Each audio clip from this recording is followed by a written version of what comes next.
Pernah beliau berkata bahwa Abah punya surga sendiri. Abah mampu dan kawa memasukkan siapapun yang Abah inginkan untuk masuk ke dalam surga. Syafaat itu tidak bisa diakal-akali, teman-teman. Tidak bisa kita sembarangan menggunakannya. Mentang-mentang, nih, kalau orang sudah merasa mentang-mentang, saya ini adalah seorang ulama loh, saya ulama besar loh, saya wali Allah loh, siapapun kalian bisa saya beri syafaat. Ini namanya takabur. Ini namanya sombong. Ini namanya ujub. Dan di sini saya berbicara karena apa? A'udzubillahi minasyaitonirrajim. Bismillahirrahmanirrahim. Teman-teman, di video ini saya ingin memberikan tanggapan terhadap para pengikutnya Guru Sekumpul. Sangat ngeyel membela junjungannya. Katanya saya itu Wahabi. Kalau saya dibilang Wahabi kadang pengen ngakak gitu. Saya dulu sekolah dan menempuh pendidikan di Ponpes yang Nahdlatul Ulama di daerah Jember sana. Dan saya juga mengikuti ustadz-ustadz yang ya bergaris di jalan Aswaja tentunya.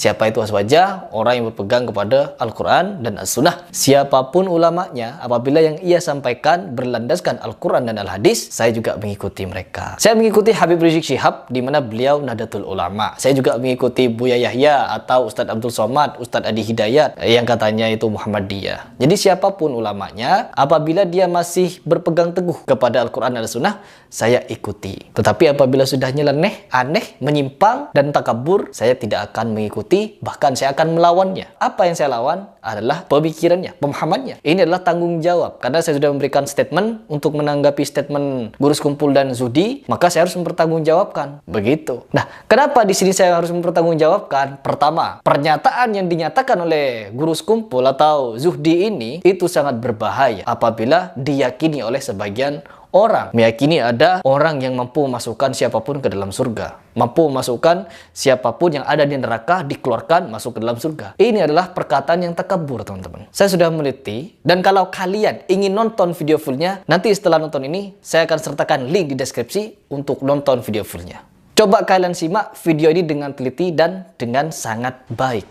Aku punya sebuah pandangan dan keyakinan bahwa orang-orang yang memusuhi beliau, yang menyakiti beliau, yang memacam-macami beliau, tidak menutup kemungkinan, ini kalimatku, tidak menutup kemungkinan di akhirat nanti beliau mampu mengangkat orang itu dari neraka untuk ke dalam surga. Aku yakin itu, karena setidak-tidaknya itulah akhlak yang beliau miliki. Orang yang memusuhi, menyakiti, bahkan memacam-macam, aku yakin mereka akan ternganga, tercengang.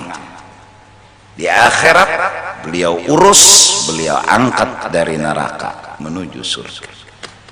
Karena aku dapat dari seseorang, yang seseorang itu langsung dari mulut beliau. Pernah beliau berkata bahwa Abah punya surga sendiri. Abah mampu dan kawa memasukkan siapapun yang Abah inginkan untuk masuk ke dalam surga.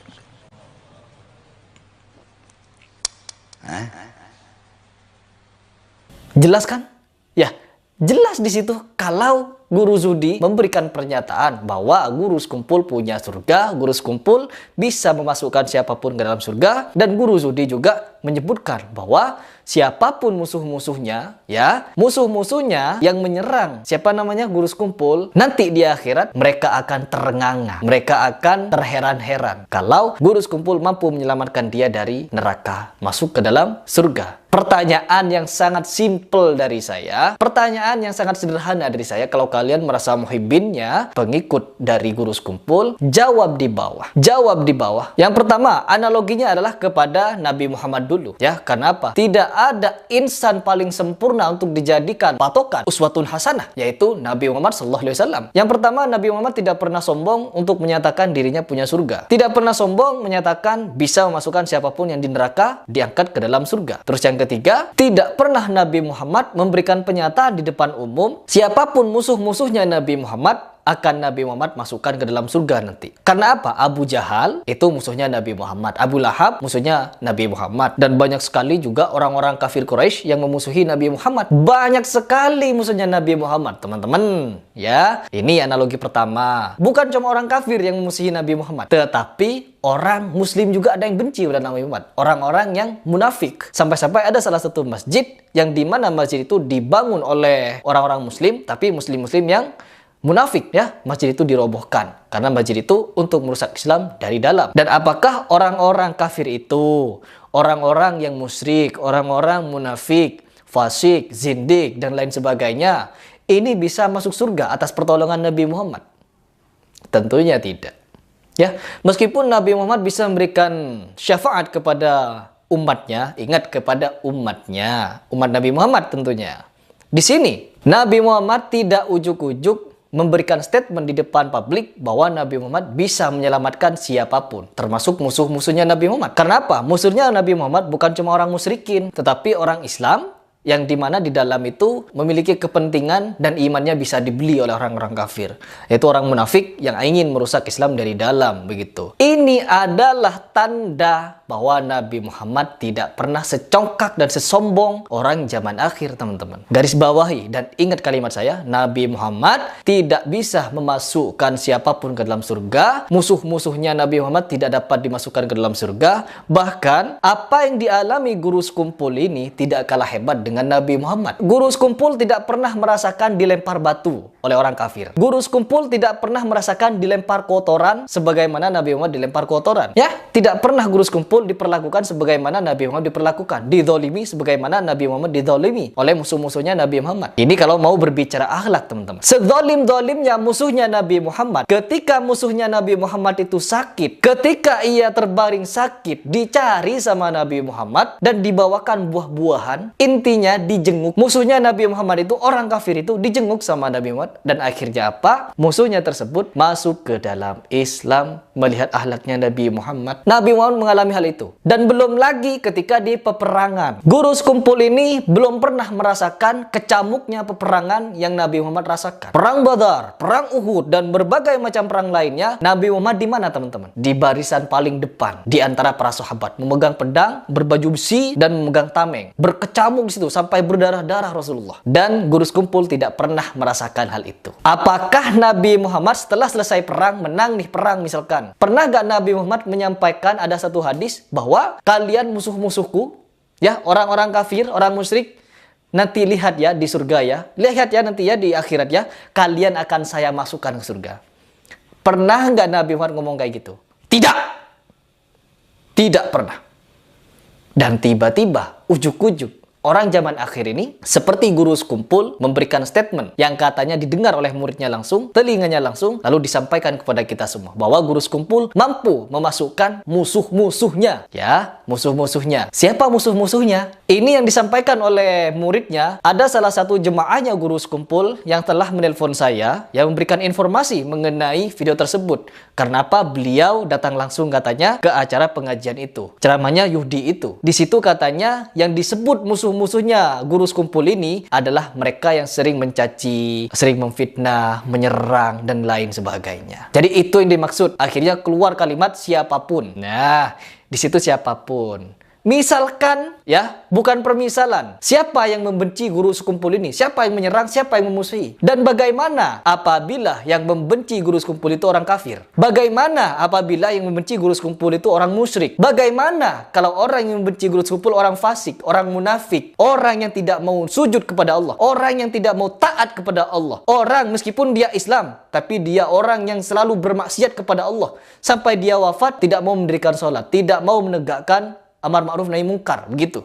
Intinya, dia adalah pelaku kebatilan meskipun dia muslim. Membenci sosok guru sekumpul. Ingat, karena musuh-musuhnya pasti benci kepada guru sekumpul. Kebencian itu timbul karena suatu hal. Misalkan ada salah satu orang nih, anggaplah dia Rocky, ya. Rocky ini benci kepada guru sekumpul. Kalian nanti jawab pertanyaan saya. Rocky ini benci kepada guru sekumpul, dia kerjaannya memfitnah guru sekumpul. Dia tidak mau sholat, dia tidak mau berzakat, tidak mau puasa, tidak mau melaksanakan rukun Islam, ya. Pokoknya rukun Islam dia tidak kerjakan. Kerjaannya apa? Minum khamr, berjudi, zina, dan lain sebagainya. Hal-hal yang dilarang Allah Subhanahu wa Ta'ala. Ya, terlebih lagi dia menzolimi guru sekumpul, dilempar batu, dilempar kotoran, difitnah, dicaci maki, diludahi guru sekumpul. Pokoknya lah zolim, super zolim. Tapi dia orang muslim. Apakah orang jenis ini, orang jenis Rocky ini bisa guru sekumpul selamatkan kelak di akhirat? Kalian pikirkan baik-baik dan jawab di bawah. Apakah orang seperti Rocky ini bisa guru sekumpul selamatkan di akhirat kalau Allah menjebloskan Rocky ini ke dalam neraka? Karena apa? Bukan cuma dosanya kepada guru sekumpul. Diingat ya. Bukan cuma dosanya kepada guru sekumpul, tetapi dosanya yang dia lakukan, dia tidak mau sholat, tidak mau puasa, tidak mau zakat, tidak mau melaksanakan rukun-rukun Islam lainnya, tidak mau beramal soleh. Malahan dia melakukan kemaksiatan yang banyak sekali. Ya. Anggaplah dia nih orang batil, orang munafik, jangan orang musyrik dan kafir dulu. Karena itu mereka pasti tidak akan dapat pertolongan. Meskipun Nabi Muhammad mau menangis-nangis untuk memberikan ampunan kepada orang musyrik dan kafir itu, Allah tidak akan mengampuni. Nah, dan ini nih, orang Islam ini, orang Islam munafik nih, orang-orang fasik, zindik, orang yang tidak pernah mengikuti, tidak mencontoh Nabi Muhammad SAW. Apakah orang model begini bisa guru sekumpul selamatkan kelak di neraka? Ya. Jawab dengan hati nurani kalian. Karena apa? Kalau saya disuruh jawab, tentunya jawabannya tidak. Ya, jawabannya guru sekumpul tidak dapat menyelamatkan siapapun di dalam neraka ke surga. Begitu jawabannya. Guru sekumpul tidak akan mampu menyelamatkan siapapun dari neraka masuk ke surga. Tetapi ketika ada statement, yaitu guru sekumpul mampu menyelamatkan siapapun dari neraka masuk ke surga, musuh-musuhnya, taruhlah musuh-musuhnya. Dan musuh-musuhnya itu adalah orang-orang yang saya sebutkan tadi, yaitu pelaku kemaksiatan, kemungkaran, dan lain sebagainya. Dan di sini teman-teman, kenapa saya membahas ini? Karena banyak yang membela. Sampai ada orang yang menyatakan ada beberapa golongan atau beberapa orang yang bisa memberikan syafaat katanya. Yaitu Rasulullah, para nabi, para ulama, dan juga teman yang soleh. Nah, saya juga baca hadis ini. Ada golongan yang bisa memberikan syafaat. Tetapi syafaat itu juga melalui Rasulullah. Rasulullah baru ke Allah Subhanahu wa Ta'ala. Apakah pantas orang itu mendapatkan syafaat? Nah, begitu. Ya. Jadi bukan orang sembarangan yang akan mendapatkan syafaat, ya. Bahkan anak saja yang menghafal Al-Quran itu bisa memberikan syafaat kepada orang tua, asalkan orang tuanya beriman dan juga mengerjakan amal soleh. Meskipun amal solehnya tidak sebanyak yang dia lakukan, tetapi karena dia sudah membiayai anaknya untuk menghafal Al-Quran, menjadi pendakwah dan lain sebagainya, intinya amal jariah mengalir kepada dia. Asalkan orang tuanya ini bertakwa juga. Tetapi apabila orang tuanya ini bekerja keras sampai dia lupa sholat, lupa bersedekah, lupa berpuasa, tetapi dia punya angan-angan, dia punya mimpi, aku tidak perlu beribadah, aku tidak perlu bertakwa, aku tidak perlu menjadi orang soleh, yang penting anakku menjadi orang soleh, menjadi hafiz Quran. Apakah anaknya kelak ini bisa menyelamatkan orang tua model begini? Apakah bisa? Tidak. Jadi syafaat itu tidak bisa diakal-akali, teman-teman. Tidak bisa kita sembarangan menggunakannya. Mentang-mentang, nih, kalau orang sudah merasa mentang-mentang, saya ini adalah seorang ulama loh, saya ulama besar loh, saya wali Allah loh, siapapun kalian bisa saya beri syafaat. Ini namanya takabur. Ini namanya sombong. Ini namanya ujub. Begitu. Dan di sini saya berbicara karena apa? Ini adalah seorang tokoh dan dicontoh. Dan takutnya diikuti. Pemahamannya diikuti. Nanti berdongeng-dongeng. Melihat Nabi Muhammad jasadnya begini-begini. Bangkit dari kubur. Bahkan ada muridnya yang mengatakan tangannya keluar dari kubur katanya. Ya meskipun hanya berbentuk hologram gitu atau apalah. Bentuk bayangan dan lain sebagainya. Gak usah seperti itu. Untuk menampakkan kepada halayak kalau kalian dekat sama Rasul. Gak perlu. Ya. Takutnya riya, berkoar-koar di media sosial. Ya Allah, teman-teman, aku kemarin ke makam Rasulullah. Tiba-tiba dari makam Rasulullah keluar tangan, menjabat tangan saya. Ini niatnya apa? Menyatakan kepada orang kalau dirinya bertakwa, kalau dirinya dekat dengan Rasul, kalau dirinya dipeluk Rasulullah. Ini riya jatuhnya. Kalau memang terjadi fenomena seperti itu, andai kata benar, maka orang tersebut tidak akan menceritakannya. Takut muncul riya di dalam hatinya. Kesyirikan yang lebih samar daripada rayapan semut. Baik teman-teman, saya tidak akan membahas panjang lebar. Jadi mohon dijawab pertanyaan saya tadi di awal, yaitu apakah orang seperti Rocky ini bisa mendapatkan syafaat, bisa diselamatkan oleh guru sekumpul di neraka nanti dan masuk kepada surganya guru sekumpul. Begitu. Dan jawaban ini akan mempertegas kenapa saya angkat bicara dan kenapa saya membantah pernyataan dari guru sekumpul atau pernyataan dari muridnya yang katanya mendengar langsung dari mulutnya guru sekumpul. Begitu. Jadi semoga ini bisa dipahami dan bisa menjadikan renungan bagi kalian semua yang merasa pengagum berat atau muhibbinnya guru sekumpul. Salam.